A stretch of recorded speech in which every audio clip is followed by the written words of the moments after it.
Welcome to the Versa Business Tips Podcast. I'm your host, founder and CEO of Versa Business Systems, Shaheen Mazloom. We are here with a guest today that owns a CPA firm who's also an expert in acquiring other companies in their industry. Cory, how you doing today, brother? I'm doing great, Shaheen. Thanks for having me on. Absolutely, man. Thanks for joining us. So for those out there that don't know who you are, tell us a little bit about yourself and what your company does. Sure. My name is Cory Gayman, a part of JCG CPA firm. I started it back in 2014. I left the CPA firm I was working at and get my experience at and just decided I was going to do this on my own. So started it from the ground up. Along the way, we've acquired and we've grown naturally, and we've really honed those processes down so we can grow to what we are today. We have 6 physical offices, but now we're growing the virtual office even more. So things are looking up going forward. Yeah, man. Yeah, I've got a similar story. I was in the industry before and decided to go out on my own. And, I think that's just the best way to do it, right? Like when you're trying to start from scratch, something new, it's, I don't know how people make it. So you're approaching 10 years in business. Yeah, it's coming up next year. Next year will be 10 years. So it's been exciting. Very cool. It's been a long ride. Very cool. I can't remember what the exact statistics is, but it's something like 90% of businesses don't make it to 10 years. Wow. So that's very, very impressive. I can believe it. Awesome. Seeing startups all the time. They just struggle in that first 3 years. And it's just always tough to get past it. Yeah, absolutely, man. You just got to not give up. Right. Right. I feel like a lot of people end up giving up right before they're about to see that success or go over that line. That's right. It's crazy. So, for those established businesses out there, tell us a little bit about your entrepreneurial journey. And, obviously were you a CPA before you started this firm? Yes. Yeah. I became a CPA back in 2011. And I worked at a firm for 7 years before I was a CPA and during when I got it. That's where I got my experience. And I really built my firm sort of based on that, or at least based on that experience and tailored the way I wanted it to be. Yeah, absolutely, man. So your firm obviously helps businesses, right? So what are some of the some of the main points that you guys cover when you're taking a look at a business and how you can help them? Yeah, we do a lot of business coaching, but we also do a lot of simply preparation for the tax return. So in that business coaching sector, though, we want to help people with their liquidity. That's a big issue for people. Efficiencies. Sometimes just pointing out, you spent this on personal stuff and you spent this on business stuff, but used your business money. If we can point that out to them, they can see why they have a net income, but they feel like they have no cash.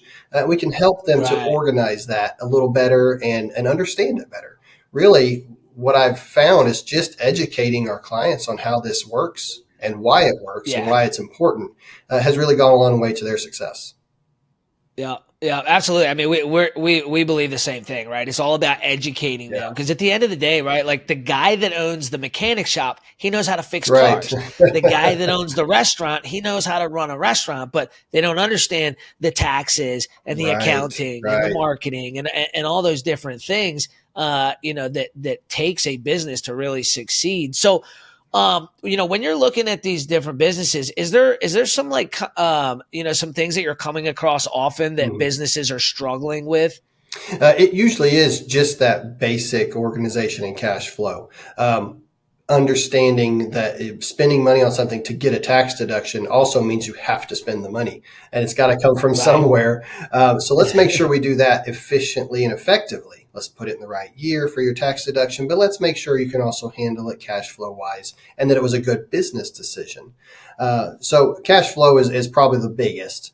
So just teaching people how to literally handle it and how to have themselves a paycheck as the owner, but then leaving enough money in the business to be able to run the business. So there's a good striking balance there. And then once we move to the next level, then we can get into efficiencies of, are your costs good? Are you getting good deals? Some analysis there where I've helped some businesses and I've referred some to other deeper dive firms that will help them really get the best out of their revenues. Right. Now, so as far as deductions, when we have these conversations with some business owners, they're, not everybody realizes that, you can deduct. I mean, there's Oh so many yeah, things that yeah, you can deduct, right? Like, right, and there's so many things that, things keep changing, right? Like you used to be able to deduct some things that you can't now. And right. what are some common things that are tax deductible for businesses that most businesses aren't realizing, Mhm. and that you're able to, kind of educate them Sure. on that, and show them some tax And it savings? depends on the type of entity they are. There are different Right. deductions and styles for each type. Whenever I start working with someone and then they're just brand new in business, they ask everything. They'll ask if are my supplies deductible, are my all of Right. these things that I think are pretty obvious, but it's okay. I tell Right. them if you had to buy it and you wouldn't have without the business, it's likely deductible. So let's start right there. Right. And you pay for it through the business, and then let's talk about it. But some of the things that are missed, you talk about mileage reimbursement for employees. That's potentially a good benefit for your employees, and a deduction if it's appropriate. Of course, there's an analysis to do there. But then also Right. overnight stays if they travel. There's a good deduction there, a good repayment you can also give to your employees. But not just the employees. If you're a Schedule C sole proprietor, you can actually deduct that yourself as well if you stay overnight. And there's ways to do it, Right. even if you're an S corp or a C corp. But there's different tactics we'd need to employ. But those are some of the missed ones, some of the non-cash deductions that maybe they didn't spend money, but they exist. So that would be a few of those. One that's changed recently is the entertainment deduction. We used to be able to Yep. deduct some entertainment for clients, and now we Yep. can't. And Yep. the meals deduction has adjusted a little bit the last couple of years, but still a good Right. deduction when it's appropriate. Yeah. Now, is there any way around the entertainment? Because we used to write off a Yeah. ton of entertainment, right? Taking out clients Yeah. for Yeah. dinners and drinks and things like that. Is there ways around those, or it's just really, Yeah, it's just not? it's just they wanted to eliminate the entertainment altogether. So, Right. potentially you just adjust how you're presenting that. Maybe you sponsor an event instead, and you invite your clients to something like that. But you're the sponsor of the event. It's Right. more advertising. Obviously, that's probably more money. But there are Right. ways you could still do things like that without breaking the rules, and while also taking care of your clients. Now, the meal itself is still deductible as long as it's not Right. exorbitant. You can't have too much wine and champagne on Yeah. there, and $10,000 steaks right, painted in gold. exactly. So Yeah. there are ways to get things done. Advertising is always deductible, and then sometimes you walk the line of charity versus advertising. But if there's a benefit to your company and they're saying your name, they're using your name, then it can usually be advertising. So it's kind of a shift Right. there. Yeah, yeah, absolutely. So, are there some common loopholes that are out there now that businesses should be aware of Mhm. as far as tax deductions go? Yeah, one of the most recent confusing ones has been the home office deduction. It's been Right, in a heavy topic the last 2 years because of COVID, and we all went home and went to work, right? So the right, questions were, can I reimburse my employees for home deduction? Can they deduct it on their tax return? If maybe remember back in 2017 when Trump changed the tax code, they right, eliminated the unreimbursed employee expense. So if you're a W-2 employee, you can't write off anything unless that you spent on the business because you're a W-2 employee. right, However, the employers can reimburse you tax-free, and you don't have to pay taxes on it. You just have to convince your employer to reimburse you. So, right, but the home office falls under that quite a bit. So there were rules put in place that you could start reimbursing your employees somehow, in some way, for working from home. You could send, and you could also buy them supplies to work from home. But then even owners themselves can get a deduction for working from home, if appropriate, of right. course. Yeah, yeah. When I worked for companies in the past, I worked from home and I was a Yeah, 1099. different. So Yep. I remember, yeah, like back in the day, I could write off, I think it was, if I was not mistaken, I think it was Hmm. all of, because it was my office space, Yeah. right? Like that was my Right. office. Right. And yeah, those deductions are great, man. Yeah. Yeah. So what, I know you personally have experience with, you guys have been acquiring other Right. CPA Right. firms, right? Let's talk about that a little bit. At what point, like, when did you know you were ready to start acquiring other companies within your Mm-hmm. industry? I consider myself an opportunist. So sometimes when you say, well, you're ready, the timing's not always perfect, right? But the Right, opportunity presents itself and you need to decide, am I taking this opportunity or letting it go by? And that's right, just another analysis in itself. I started out in a small town. It was my hometown. And then there was an individual retiring in the neighboring town. And he was just ready right, to retire. He was doing the one man shop pretty well though, so which that's a model that I've shifted away from. Uh, but I right. talked to him, had a great conversation with him, and he became a mentor of mine, even for several years, and still to this day, I can call him if I need Very cool. something. So Right, the, whenever I saw him and I realized that opportunity was there, I just had a discussion with him, and when I clicked with him, then we rolled forward. Um, what I learned along this process is the people really matter in the process for a CPA firm or a tax firm, because the clients trust that person so much that they're going to resist anybody else even talking to them. And so right. if that person's a good person that you can get along with and that you can have a smooth transition, it can be a success. If not, Yeah. you might lose 50% of the clients just because, for Mhm. really no reason, no fault of your Yeah. own either, just because. Right. That's wild, man. So, how many companies have you acquired now? So we acquired, I believe it's 7 at the moment. A couple of them have just been an individual that merged in to the company, right? Right, And they still work for me.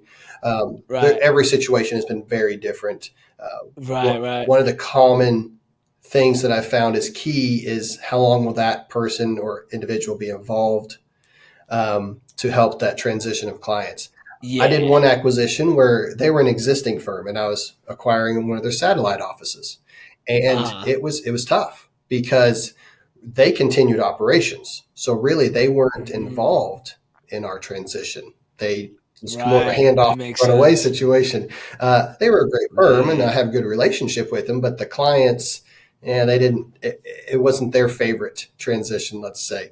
We've Right. pulled through it and we have a great working relationship in that town now. But that one was difficult. So really Yeah. that Yeah, I person bet. sticking around for 2 years minimum, 5 to 7 if they want to, because I always need great employees. So, Yeah. and honestly, every one of them has been an individual that was running their firm basically by themselves with some support staff. Right.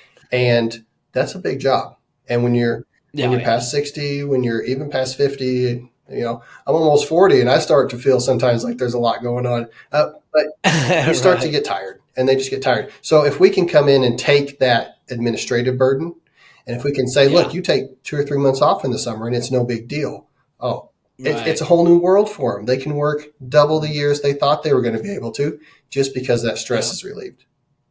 Yeah, that makes sense. So it sounds like the first acquisition kind of an opportunity Hmm. just presented Right. itself. You took advantage Right. of it. You kind of got your teeth wet in how Yeah. that works. And then like did you start then looking for other places to Yeah. acquire, or did more opportunities just keep It's presenting a itself? combination again. I did Yeah, seek out some, and I bought two through right. a broker, and Okay. she was very great to work with here from Northwest Arkansas.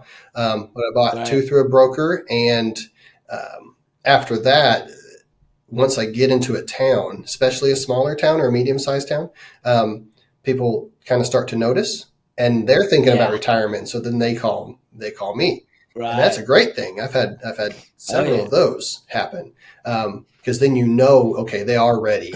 They've already went through Right. that process. You don't have to convince them Right. that they're ready, Right.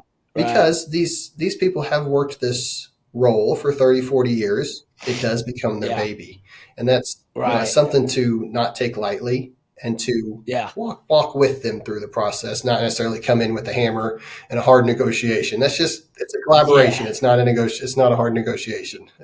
Yeah, 100%. Yeah, I mean, at the end of the day, like you said, it is their baby, Right. right? You Right. can't come in there and just blow everything up, right? So, when you're acquiring these companies, are you generally keeping the employees in place, or like Mhm. what changes are you making? Like, so for us, right, when we start acquiring companies, we would rather keep the employees, the good ones, right? We'll interview everybody, make sure they're the right fit Right. for how we operate, and then just implement our advanced technology and our way of doing business, which has kept us from getting any bad reviews the whole time we've been in Right. business, which nobody else can say. So we obviously want to, put our strengths into there, but we also want to, keep the people and not have to rebuild this Right. company. Right. Is that generally what you're doing as well? Like you're keeping everybody in place and just kind of implementing some of your Mhm. processes, or how does that process work? Yes, I always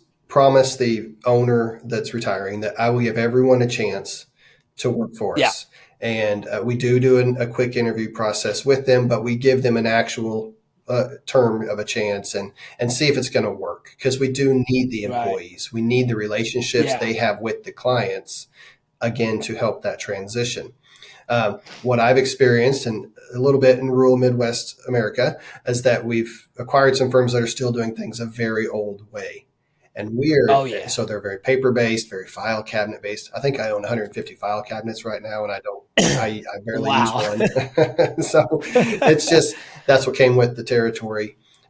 Right. So adjusting the employees first and then the clients to new processes.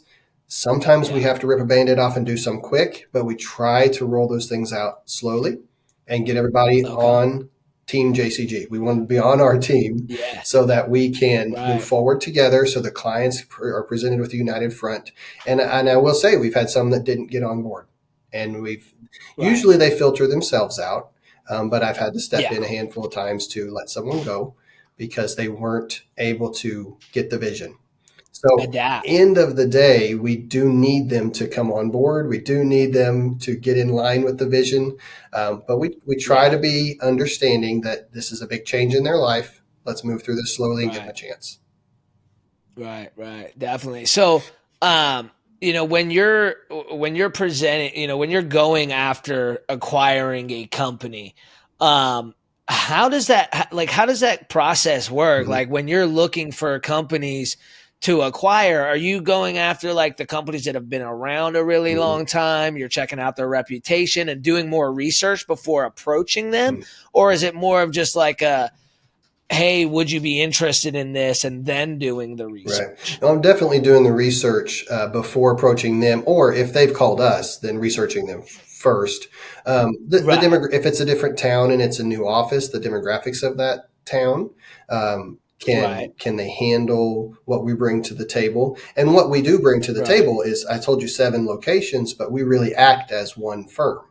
So right. you we all act remote, even if we're sitting in an office. We act remote to other Hmm. locations. And like I told you, that's the next growth frontier for us, is the virtual space. So I Yeah, think I will slow down the physical location additions unless it's a great opportunity. right, But research the area. Maybe try to find something out about the employees. See if it's just one guy that's running the show. Try to see if you think he's going to retire, or she's going to retire soon, or if they want to stick around for several years and work. Yeah, just do a little recon and then go in and talk to them and ask some more very pointed questions. And lately, right. I've been asking questions about their processes, about their Yeah, prices, how paper based they are. We want to know how quickly or how much effort it's going to take to absorb them into our right. system, because they need to get there Oh eventually. yeah. We can't maintain the old way of doing things. Right, right. Now, as far as these acquisitions go, so are you generally offering like, are they doing like owner finance Mm-hmm. where you're going to pay them a percentage, or are Yeah. you having to come out a large amount of capital up Yeah. front It's definitely when a you're acquiring these combination companies? and case by Combination, yeah. case Right, basis. Occasionally they do need a large down payment. Obviously, I want to try to get to as little down as possible, because that helps me right. keep moving forward, potentially even acquire Yeah, another one in a shorter time frame. Um, right, if they are very close, I also am sensitive to the fact that some of them are significantly older, and I don't want to right, ask someone in their late 70s or 80s to give me a 10-year note. I mean, that's not right. reasonable, and they're just going to say Yeah, no and find someone that'll give them more upfront. exactly. So Yeah, if there is someone that wants to work for me for 10 years, though, hey, we can work that out, and then we could pay that a little right. slower and do some owner finance there. But then we've had a few where we weren't sure the quality of the clients we were going to get. And so we've only offered, as clients come in and pay, we'll give you a percentage of that.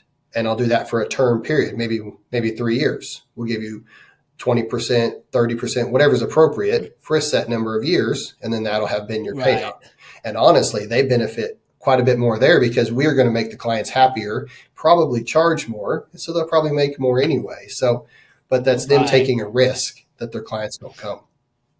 Right. Yeah, I get that. So now when you're, before you actually close a deal to acquire a company, are you actually getting the opportunity to speak with the clients themselves about how receptive they are to, you potentially going in, acquiring this company and now becoming their CPA firm? Or is that kind of the risk you're taking?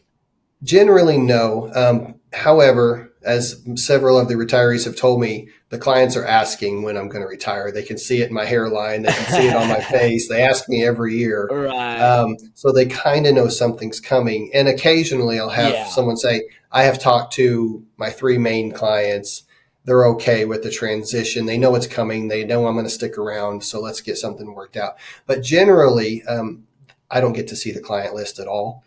That's just the nature of the confidentiality that we have. In a CPA firm, and you have to get client approval for that first to disclose even that you're a client. So I generally don't get to see that list. And they run the risk that if they tell a client, the client might just jump ship immediately. They have nothing holding them here. They have no reason to have to stay. So it is a risk. And, when I started this process, I was told, expect to lose 25% just because. I've been very proud and fortunate that we have a much better retention rate than that. We're probably retaining 85 to 95% of the clients just for different reasons. We keep that retiree on as long as they can. We send out a letter from the retiree who is telling them in their voice on their letterhead, hey, this is happening. This is the next evolution of my career. Thank you for all of your past business. I'm going to usher you into this new firm. I'm here. I'm a resource. All your files are still here. So we try to make it as seamless and convenient for the clients as possible.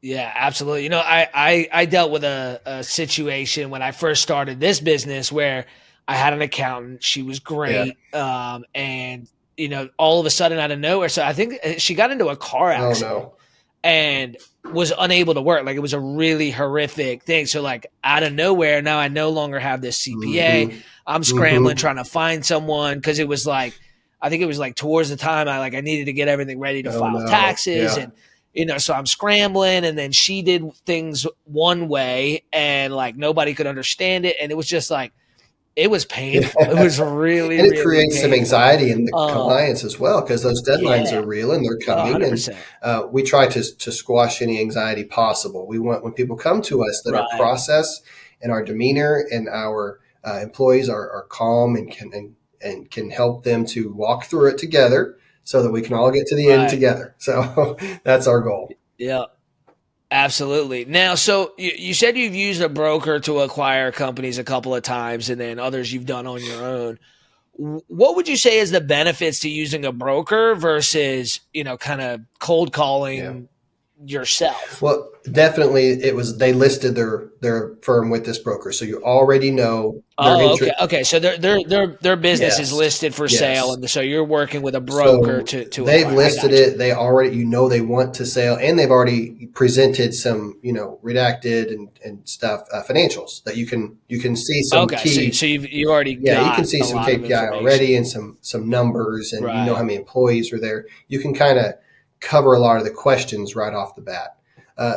The downside is they're probably not as flexible on pricing or financing because they have to pay that broker. And I'm not sure the amount. Maybe it's 10%. I'm not sure. But they have to come up with a chunk of money to pay them.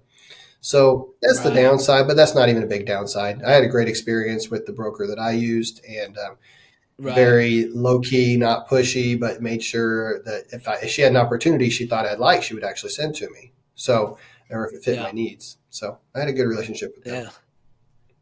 Oh, cool. So would you say, I mean, in at least in your Hmm. experience, were the companies that you acquired through the broker a better opportunity than the ones that you were able to find on your own, or not really You much of a know, difference, or how did that it, go? maybe one of the differences is that you don't call. And this is an assumption on those retirees. I don't think they called the broker until they were just at the very end of stress Ah, level right, of I can't do this right. anymore. Like I can't do this Right. no more. If I cold call someone or go talk to them, they're starting to think about it maybe, but they're not at wit's end. Right. And Yeah. the conversations can be a little more pointed. You can get a few more years out of them. Um, the age has Right. been different along the way, but I've seen some of the best ages for people at about 62 to 65. If it gets once they get over Right. 65, you can really start to tell they're getting very stressed. They don't want to do this anymore. They may say they want to help with the transition, but it's difficult for them to do it because they're really, really burnt out. Right. So, and I've acquired Right. several through the COVID years, and so that was had its own level of stress added on top of everything. Because Right. the benefit was everyone did change to my processes really fast because it had to. Yeah. So that was the They had to. benefit. Right. Well, some of the negative was that how do we work? How do we get this retiree who's always worked at his desk? Is he going to work from home now? He doesn't want to come in. He doesn't want to do meetings. We got to rip that band-aid off fast. So there was its own Right. struggles there. Yeah, I totally get that. So now when you're approaching a company, so say you own, I don't know, a pizza Yeah. place, right? And you're approaching a company that you don't really, you don't know much about. Well, maybe you do know a little bit about. It's a good area. They get good traffic. The owner's a little older. How do you approach that conversation? Is it just a, hey, would you be Mhm. interested in, in Yeah. selling? And then just kind of going from there, or is there like a Yeah. It finesse can be an to it? awkward conversation for sure, especially if they really get offended by the idea. That can happen too. Right. So I Yeah. think, yeah, I'm from smaller towns where I've done these things. And so if I haven't Right. been, led to them and I have just cold went in, I've just got to know them a little bit. In this Right. industry, the CPA industry, you can just kind of see it with age. And so Right. you kind of like, so it's easy to say, what's your plan? What's next for you? What are your goals? What do you want to get out and Right. do after you retire? And if they say, well, I Right. was thinking about listing this thing for sale and I want to go sailing or something like that. Well, okay, now you're in. Now you start talking about, well, let's Right. talk about that. So if it's just a store off the street, that's very tough. But you might be able to Right. pick up some indicators by do they seem super stressed? Do they seem like they are too busy, or you see mistakes being made that you maybe is just from having too much work? Occasionally, you can Right. acquire someone like that and streamline processes for them. Or sometimes, if I don't acquire them, they become a client of mine, and we can help them that way. Right. So you just try to read people, to read situations, and try to finesse your way into a conversation. So.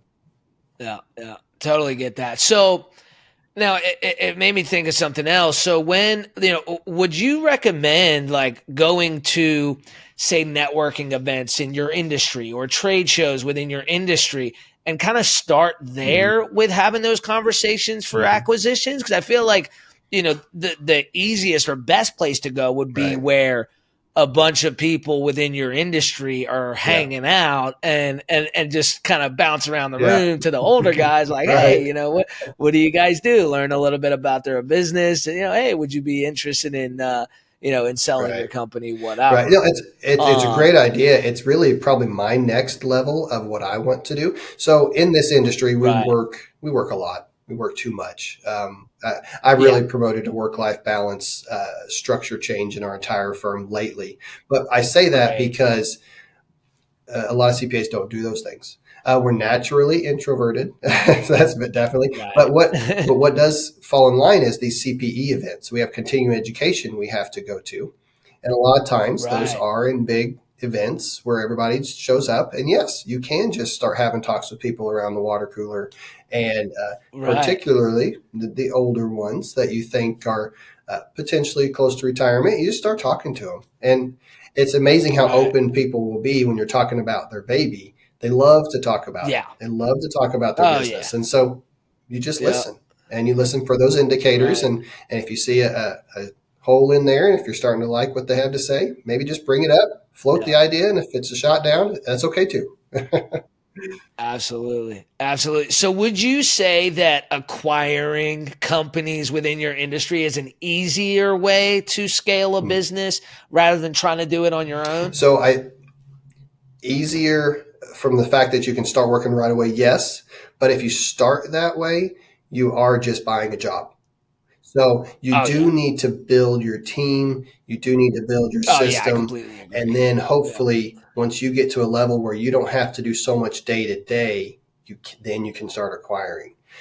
With my first Right. acquisition, probably slightly premature, but it was such a good opportunity and a great guy that I wanted to move forward Right. with it. But I had a lot of hesitation on that. I was 5 years, Mhm. 4 years in, 4 years into my firm when I did that. And Right. I did have some hesitation just because am I quite ready? Can I turn the reins over here to someone else? But I Right. pulled the trigger and we haven't looked back. But I would say you're buying a job and you're going to need to grow that one and then try to determine if you want to Yeah. do it again for the guy Right. that's starting out. Now, if you can get in and get a base under you, get a couple employees to cover that work, then maybe that's the time to start looking out.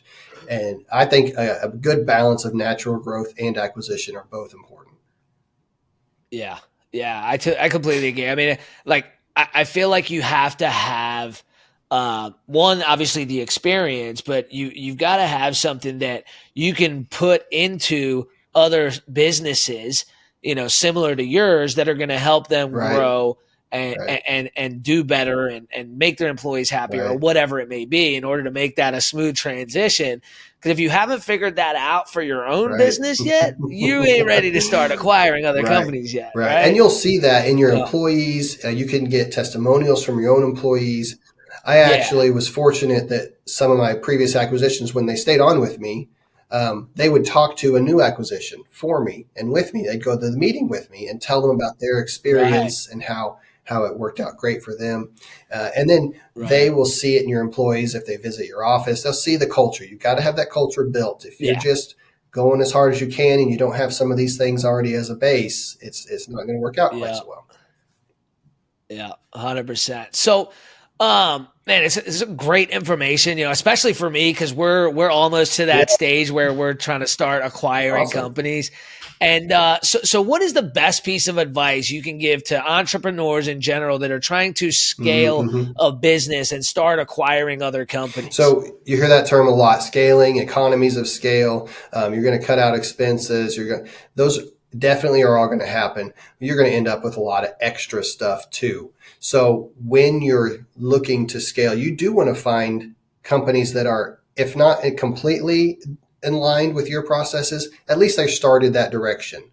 I did Right. in my industry, we shifted them over, but it was difficult when I had a firm that was 100% paper and I was almost 100% Right. digital. That was a difficult transition, and we had to jump right into tax I season bet. that year and get stuff done. So we had to basically back ourselves back into the 19th century or the 20th century and get and work that way just for a few months, just so we get the job done. Right. So I would say look Yeah. at their processes and make sure they already sort of act like you. That's the best. Right. And That's they're the not best. too If they're far in too left far field, away right? from how you do things, or if you get any pushback at the mention of how you do things, those Right. could be red flags of not to join up. And Right. especially if you're not going Right. to put your own management team in. If you're going to attempt Right. to acquire them and let them continue to run And have themselves, them you manage got it. them on the Right. same team. And if you get reluctance up front or Yeah. you see that they're just too different, I wouldn't do it. Right. Okay. Awesome, man. Dude, it's been great talking to you. Get some great information. So if people want to reach out to you, I mean, I know you guys are starting to do the Yeah, remote thing. So you guys have clients all over the country right now, or are you absolutely. guys And we still can do mostly tax in returns the in every yeah? state. Awesome. Very cool. So how do people reach out to you? I'll make sure to put it Sure. in the Yeah, description. you can find me on LinkedIn directly, and you can communicate with me there if that works, or you can go straight to our website at jcgcpafirm.com. and there's ways to connect with. Awesome. So we'll put all that information in the description. And man, again, thanks for all that information. It's going to help me especially, and I'm sure it'll help a lot of our viewers as well. So I appreciate it. Hey, thanks, Ian. I appreciate it. I had a lot of fun.